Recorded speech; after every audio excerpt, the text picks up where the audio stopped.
خواستم بگم وسط این اشغالایی که دارید میکنید 2 ماراتونی که رفتید پیش 5000 نفر، خواستم بگم دلار شد تا 25000 تومان، سکه شد تا 30 میلیون تومان، طلا شد 13 میلیون تومان گرم. جوونی ما رفت، جوونی ما نابود شد.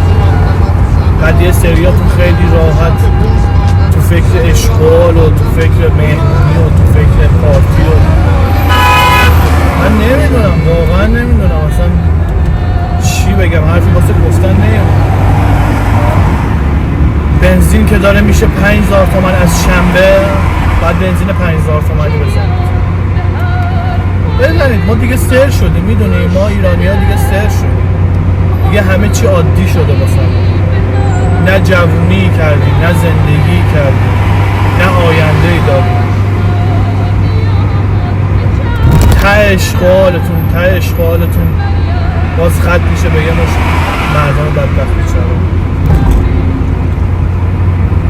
اینجا هم که تا مردم یه سری ها بیکار میشن و 2 شغله میشن و 3 شغله میشن، میرن سراغ اسنپ و تپسی و من نمیدونم، یعنی واقعا اصلا زندگی نمیکنیم، خدا زندگی نمیکنیم، داریم نفس میکشیم، یعنی فقط هزینه نفس کشیدن تو هوای آلوده و کثیف رو میدیم.